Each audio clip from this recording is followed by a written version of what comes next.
Good morning, good evening, good afternoon, wherever you may be as you watch this telecast. I'm Burnell Smith, president and publisher of the new Tri-State Defender, and want to welcome you to a new edition of TSDtv. Today, I have an incredible, honored guest, a man who I admire and respect so much, and am elated to have this opportunity to engage in this conversation. And I want you to enjoy every moment of this and learn as much as you can as we endeavor through this interview. Welcome to TSDtv. So, to my guest, the minister, the Honorable Minister, Louis Farrakhan. My dear brother, I'm very honored to be interviewed by you, and I pray that your readers and your viewers will be blessed by the words that God guides me to say. I'm honored to be with you. So I want to go back a little bit. You know, I've heard you at the leadership meeting the other day, and you mentioned your age. You're 82 years of age, 82 years young, as I like to say it, and still as dynamic and passionate and energetic as ever. But thinking back on the course of your life, when was your first awareness of God's calling on your life, and when did you accept and understand your purpose based upon God's plan?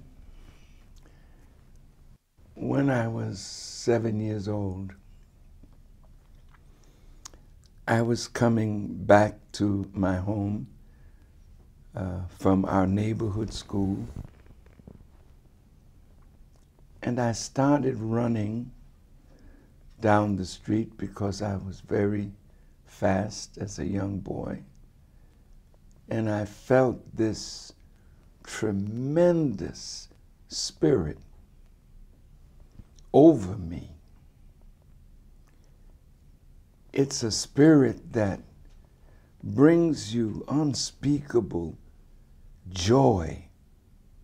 I didn't know what it was, but I believed that it was God. And as I followed in school, in my church, I was different than some of the other students in our Bible class.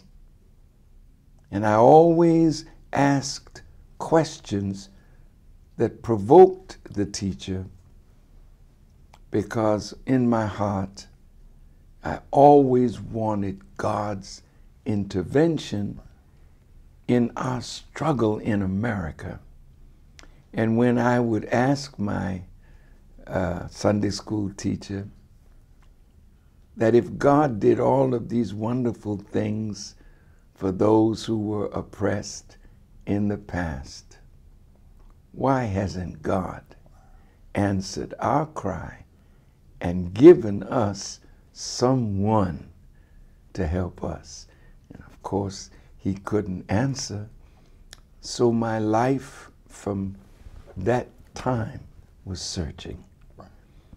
I was given the violin by my mother when I was 5 years old.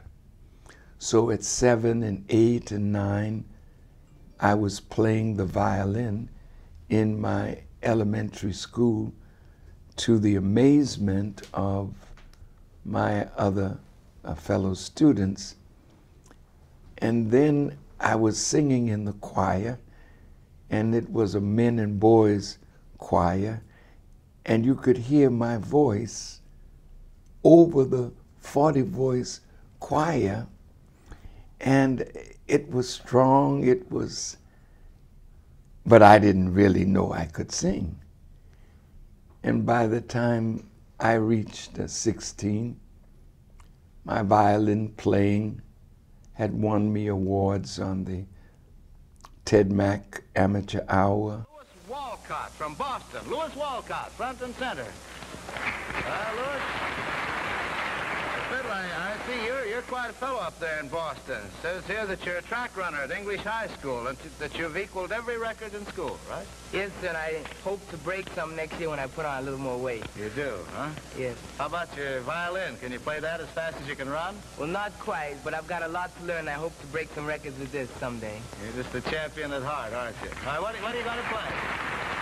I'm going to play Charters by Monte. Monte's Charters. Ladies and gentlemen, Louis Walcott.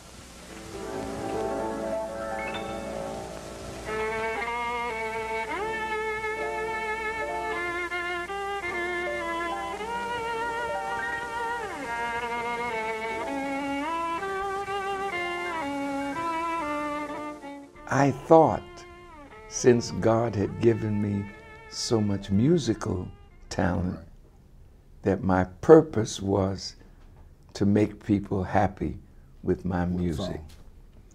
But it was when I was in my early 20s that I heard Elijah Muhammad.